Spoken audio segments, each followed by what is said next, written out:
Well, hello plant lovers. Thank you very much for finding my humble amateur orchid channel in the crowded YouTube universe. If you're new here, I try to grow cold, cool, intermediate orchids here in Melbourne, Australia, without any help from greenhouses or grow lights or humidifiers or heat, just me and them, inside, outside, or we don't play at all.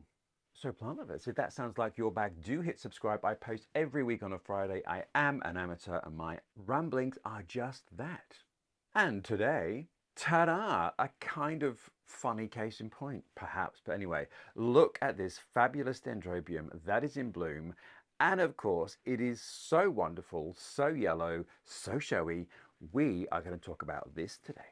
Now, I've had a bit of mixed bag success with Dendrobiums. I mean, it's a massive family. Obviously, there are Dendrobiums and there are Dendrobiums. So the Australian Dendrobiums I do very well with. Dendrobium nobile types I do well with, but these sort of Chinese, southern Chinese Dendrobiums and the Himalayan Dendrobiums, for some reason, not doing quite so well. I mean, it could also be that I have seedlings and they're just growing into themselves and me. But anyway, this is one of those types of orchids, so I'm really excited that it's bloomed. So I'm going to go through what I have discovered about this one and also the fact that I accidentally have two.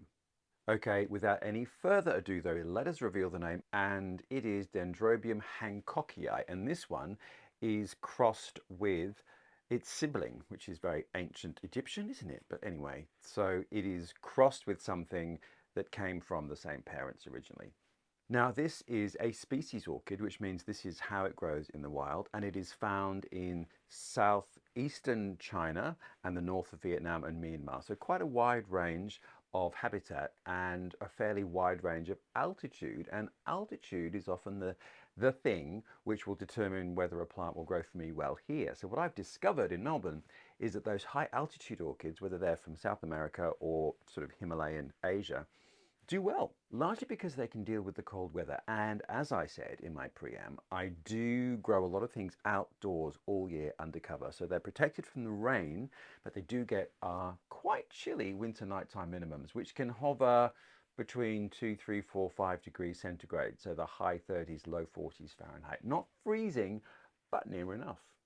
And there are actually a surprisingly large array of orchids that don't mind those conditions, or in fact come from somewhere where their winter minimums are that cold. The important thing is though, they get plenty of sunlight during the day. Anyway, we'll get into care in a minute. So in a nutshell though, those Dendrobiums from the sort of Himalayan region, I don't know, should do really well, but I've just struggled with a few.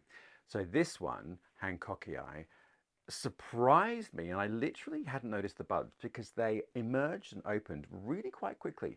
And in other Dendrobiums, I have a Dendrobium called duralis, for example, that takes quite a long time from the little nibs to appear on the cane, for the buds to swell, for them to actually open, like at least a month.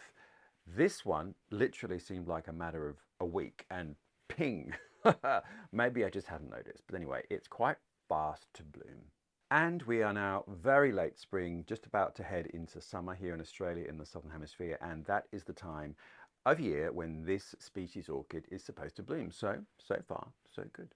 Now, you know, I love a little bit of nomenclature history, and Dendrobium hancockii was interesting, obviously named after someone called Hancock, and unfortunately in the 19th century tended to always be a man. But Mr. Hancock turns out to be quite an interesting character. So he's born in 1847, died in 1917, and he was born in Northern Ireland. But in 1874, he moved to China and joined the Chinese Imperial Maritime Customs Service as a customs officer, which is intriguing. And he learnt Mandarin, and he moved around the empire working as a customs officer for the Chinese government. Now that is quite fascinating for a European to have been doing that at that point. This is sort of the 1870s, 1880s. But he was also an amateur botanist, and in his spare time, he would gather samples and send them back to Britain, to Kew and to other nursery people in Britain. And this orchid was named after him in 1903. Now, I don't think he actually found this orchid, but I think it was named after him sort of in honor of all the years that he spent in China finding all manner of wonderful plants. So fascinating. William Hancock, forever immortalized in hancockii. And I have a feeling there are a few other plants with hancockii as their suffix, which means he's certainly got about and had a few things named after him. But anyway, let's now look a little more closely at the plant. First thing you can observe, plant lovers, yes, a black plastic pot, of which I'm not a fan, perhaps, as you know. Now, this plant is an epiphyte, but it actually grows in sort of rocky gullies. And I don't know if you can perhaps get a sense, but this is already about just over a foot high, so it's like a good 40 centimeters tall. And if you Google it, you'll see mad pictures of these enormous bushes, which are sometimes sort of a meter or sort of 2.5 feet in length, the cane. So really quite dense growing, which I'm looking forward to. And as you can see too, quite well, very grassy or almost sort of bamboo-like leaves. So an interesting and very delicate habit, and not particularly like, in terms of the leaves, many other orchids that you'll find. So quite a beautiful plant. Now the funny thing is, of course, here we have exhibit A, which is in bloom, and here we have exhibit B, which is not in bloom, and it's a much smaller plant, as you can see. Now this one I cunningly bought as a seedling, and this is just called Dendrobium hancockii, so it hasn't met one of its siblings in the dark and decided to procreate. So I bought this one as a seedling, and it would have come out of a flask a couple of years ago when I was in the early days of my orchid buying and was just sort of madly buying things. Anyway, as you can see, much smaller plant, but very vigorous nonetheless, and it's got lots and lots of new growth. Now this is spring, late spring, early summer, and this one is just beginning to put out new green growths at the bottom there. So interesting, I actually forgot that I had this because it's not on my orchid inventory. And so when I saw this one and I quickly looked it up, I thought, ah, don't have that, off we go. So I now have two plants. Anyway, we will be able to conduct or observe an experiment in terms of how long it's going to take for this one to flower. Okay, so back to the basics. Southeastern China, but quite a vast range geographically of where it grows, and from a relatively wide range of altitude. So it can take cool nighttime winter minimums, but it can also take warmer temperatures. So it's one of those orchids that can survive in a variety of conditions. So if you were somewhere warmer, like for example in Australia, if you were in Sydney, you'd be able to grow this one quite happily outside all year, and even further north. But in southern Australia, in Melbourne, yes, it can take our winter conditions. It just needs a dry winter. Now, dry winters can be a little confusing, can they not? Because what does that mean? Does that mean absolutely no water? Does it mean you let it go bone dry?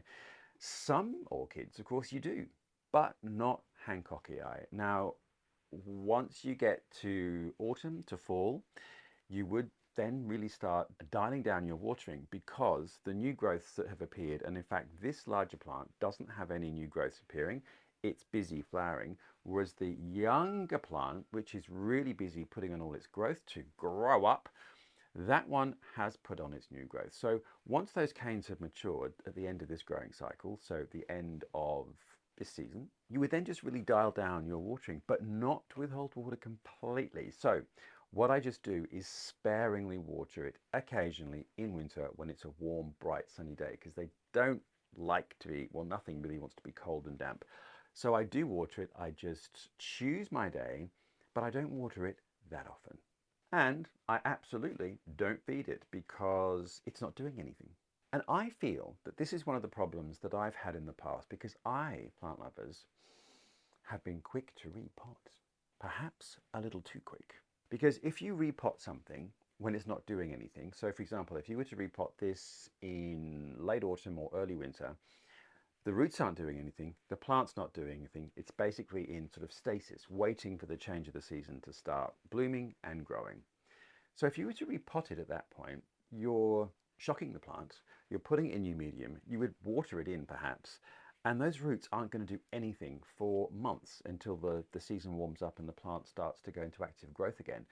I feel then that one of my problems has been to repot too soon, i.e. immediately when I get a new plant, regardless of the season. Now some orchids can manage with that, others really can't. And my learning is that these sort of dormant in winter type of dendrobiums really do not want to be messed around with. Hence, this is still in its pot, because I bought this in April of this year, well into autumn and into the colder weather period. So the plant was not doing anything. It had put on its growth, it had stopped, it was just waiting like the best of us for spring to come. So what I did was just put it in a bright spot and I left it. I watered occasionally, but I didn't tamper with the pot. And I won't repot it until the flowers have died and I start to see some new growth. So this one, which has got new growth emerging, has also got new roots growing. So if I wanted to, this would be the time to repot that one, but I'm not. It's already in its own terracotta pot.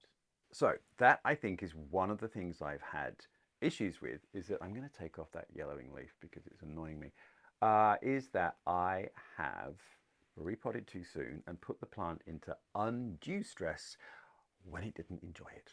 So let's just look at the flowers then. Now, many dendrobiums, or some dendrobiums, flower from the mature cane from last year, which this one is doing, but often those canes become deciduous. And if we look at this one, we can see, let me try and separate some of the canes, it is not deciduous completely. Now, it's certainly lost its leaves from the lower parts of the cane, but the tops are still very, very green and lush and probably capable of a bit more growth. So I'm actually looking and thinking that this is still now actively growing from the ends of those canes. So perhaps, I think, these canes can continue to grow. Some canes, of course, grow, stop, drop their leaves, flower, they're done. But I wonder, I'm feeling that this one might continue to grow from the tips of the canes year on year on. Anyway, we'll see. And then I have a mixed bag. So this is actually quite a fine cane, which is branching from another cane, and that has bloomed, as has the one it's branched from. Then we have our sort of fatter canes, and they have also bloomed. So the size of the cane isn't really a determinant of whether it's going to bloom or not. It's just a question of whether that cane matured in the previous growing cycle or not. Now, the other thing, I guess, about its habit is that it does lose its leaves from the lower part of the cane, which means you can really see the flowers, and they are, let's talk about this, the most incredible gold yellow, aren't they? And very visible. Now, it does have the most beautiful fragrance, and I've been trying to figure out how to describe it to you. Every book will say honey. Well, true, but what I can smell is a warm afternoon, and I can smell that sort of slightly honeyish fragrance, but more daffodil, which is odd. I mean, it's not given the color of the flower, but if you sort of imagine a warm afternoon with daffodils with a little bit of honey, that's what we're talking about, plant lovers. Oh, anyway, it's really delicious, but it's quite, it's quite a grounded, earthy fragrance rather than a light one. But nonetheless, oh, quite delicious. So if you're a fragrant orchid grower, then you should definitely have a go at this. It's not one of those orchids that's releasing clouds of perfume, and as you walk past, you really smell it. No, but very beautiful. So I think we've covered watering. This is one of those dendrobiums that does like a dry winter rest, but as I've said, I don't stop watering altogether. I do give it a little bit, but just not too much and quite sparingly. So it does dry out quite a lot between waterings in winter.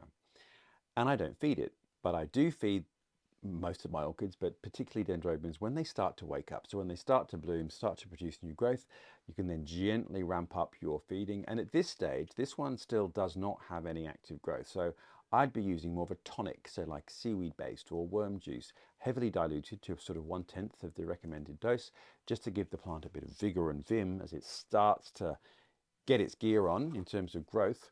But this one is now putting on new vegetative growth. So this one I would start feeding a little bit more intensely.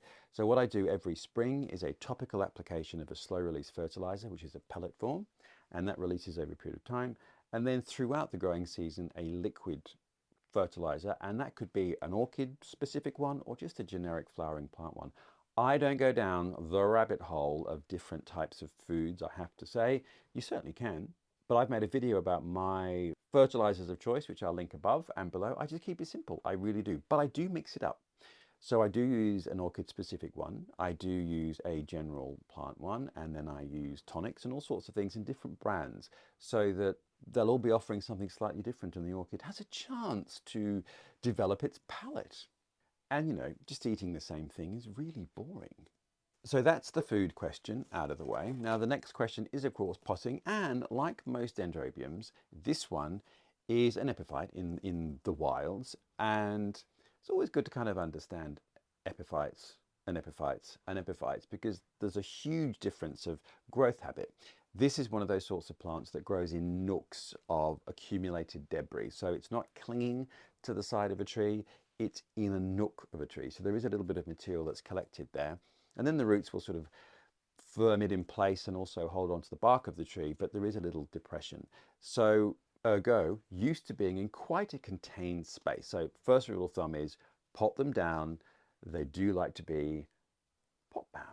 Next thing is, of course, free draining. Now you imagine an epiphyte in those trees there. It rains, the water runs down, the plant absorbs as much as it can, and then it runs away and evaporates. Even in the little hollow of bark and tree roots and branches, the water's not going to linger for a long time because the tree will be absorbing that water as well. So it is an opportunistic water, I suppose. So that's the thing to remember, is that it needs to dry out between these cycles if it comes from a climate like that. Now, there are some epiphytes that come from very moist, very misty environments where they're sort of continually getting moisture. This one, though, does have those dry winter seasons. So important to remember, give it a good water, let it dry out a little bit, and then water again. But in the growth seasons, keep it up because it does get more rain in its natural environment during its growing season, spring, summer. So you do want to be lavish with your love with water at that time.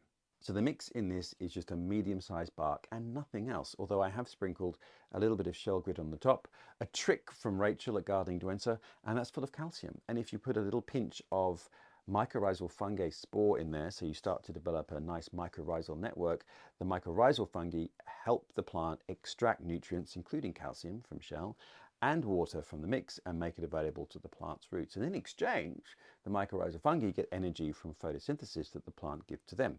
So quite a complex symbiotic relationship. And I always use mycorrhizal fungi. People often ask about it. I'll put the link to the one I use below, but there are many, many out there. Wherever you are in the world, have a Google and see which one is recommended in your area. Next cab off the care rank is, of course, light. Now, dendrobiums, I think this is a good generalization, generally like brighter light. However, asterisks, of course, some don't. But now Australian dendrobiums, for example, really need winter light to bloom very well. Now this one, too, is dormant in winter, basically, and it's the winter light that is going to stimulate your flowers again. So this is a plant that once again is going to need bright indirect light all throughout its growing season, so particularly in winter. And if you're in an area where you get sort of shortish winters, then perhaps you might need to think of artificial means. But here in Australia, our winters are still quite, the daylight hours are still quite long and the light is still quite bright. So it does very well outdoors all year, getting bright indirect light in winter and pretty much the same indirect light in summer, actually. Now I have it a bit elevated, so it gets lots of air movement and it's a little warmer too. And it's absolutely loving life. Now, the flowers opened about a week ago. Ah, just gorgeous. You see there's still a few buds yet to open. I should get a few weeks out of it. You imagine that once you've got more and more canes and the plant's matured, you're going to have a massive specimen. And so the chances are that you'll have successive blooms, I'd imagine, for at least a month. So the name of the game, as with many an orchid, is vegetative growth. Get your plant bigger, you'll get more flowers, and you'll get more chance of them opening successively, so you'll get a longer bloom period. Now, the story of this, I think I told you, was that I hadn't entered this into my orchid inventory, so I didn't know I had it. I also had kind of given up on it because it was just in a bit of stasis and it was just sitting there. It was annoying me, to be brutally honest, plant lovers. It was a seedling. And as you can see, I had it in a spot where the light was coming from a very particular direction and it's grown directionally. So we're going to try and correct that. Anyway, hadn't put it in my inventory and it was just annoying me because it would just sit there and not do anything. I now know, though, it's a juvenile plant and it probably came from a flask. So it's, I'd imagine, perhaps even next year. I was sort of hoping this year we might get buds, but maybe next year some of those canes will be big enough to start blooming. So imagine my delight. Every now and then I have a little trawl through Facebook Marketplace because in Melbourne particularly, lots of orchid sellers sell their orchids on Facebook Marketplace. And I saw this one. Now it wasn't in bloom and I thought, I don't have that. Double checked my inventory. No, I don't. Off I went and bought it. And as you can see, it's a division of a mature plant, which means you're getting something that's essentially ready to bloom and perhaps already has bloomed. Really, it's a great way to buy orchids if you can find divisions, but often you can't. And in Melbourne, I'm here to tell you that they are not that common, and obviously they're more expensive. So seedlings you can get anywhere, you know, from 10 to 15 to $20, depending on sort of how rare the plant might be. A mature plant, depends how common it is, but this one, I will tell you, plant lovers, was $45. Now, given I've owned this one for 3 years and it's taken 3 years to get to this juvenile sulky teenage point, I think that is $45 well spent. So in that sort of eternal conundrum about the cost of a mature orchid versus seedlings, I guess it's all about patience as well, and when you want to see something bloom. Some things will bloom much faster from seedlings. They'll mature within 2 or 3 years and flower. Other things certainly not. The other thing about buying a division is that generally there'll be photographs of the plant in bloom, so you really understand what you're getting, whereas obviously seedlings can be quite variable. I do these days try to find divisions if I can. Of course, some things you just can't, and you have to get a seedling and wait 10 years until it decides to flower. It's really promoting my desire for longevity. I have to tell you, all these seedlings, I have to live to see them all flower. But there we are, Dendrobium hancockii. Mr. Hancock, you are forever remembered, and what a life you must have led in China in the 19th century as a customs officer going off on planting expeditions. But we should just have a quick look at the flowers. Now they are very classic Dendrobium shape, very, very open, reasonably large too, but this glorious, glorious golden yellow with the fragrance, as I mentioned. So each little spike has got generally 2 blooms. Some have got 1, but mostly 2 blooms. And the flowers are emerging from nodes where a leaf was. And what we can see, I think, quite clearly on this plant is that it's not flowering where there's any leaf activity. So as the cane, I'm presuming these canes continue to grow, and I'm presuming, this is the first year I've had it flower, that each cane can flower again in successive years. So hopefully what we will find as the cane gets longer and the leaves drop as the cane gets longer, you sort of get more bare section where you'll get more flowers, hopefully. So that's an observation, I'm assuming. But there we are. What a beautiful plant. And it's really quite elegant. The flowers are so visible. It's not bulky. Now, sometimes with dendrobiums, you really get massive canes, or really big, fleshy, almost succulent-like leaves. Well, not this one. The leaves are really delicate and grass-like, as I said, which enables you to see the flowers so beautifully. And they are a very, very pretty little thing. The color's quite consistent too. It's just divine. And it's such a blob of gold out there. It's a great thing to see when it's in bloom outside in your grow area. So, plant lovers of the world, I hope you have loved our little dive into Dendrobium hancockii, crossed with its own sibling. And if you love fragrant orchids, and yellow orchids particularly, and if you're in a climate like mine, it can certainly take our outdoor conditions. If you're in an area where it does get much colder in winter, then it would be an indoor plant, perhaps outdoors in summer. I guess the only thing with that would be to try and give it as much bright light as you can in winter when it's inside, sheltering from the cold. So there we are. Many, many thanks for joining me. When/if/when this one decides to bloom, we might revisit. So maybe perhaps next year, who knows? I've got some very old, early, very fine canes that have lost all their leaves. I think this is getting to the point where it's going to bloom. I really do, because some of these older canes have started to branch. So I'm going to give this lots of food, lots of love this year, this growing season, and let's see what happens next year. So we will revisit Dendrobium hancockii revisited, as Evelyn Waugh may have said. But until then, plant lovers, you will have to subscribe to see what I'm doing next week. Who knows what it will be, but it'll be an amateur adventure, hopefully something in flower that is surprising and delighting me as this has done. I hope all's well wherever you are, that your orchids are being nice to you and you're being nice to them. But in any case, I look forward to seeing you next week.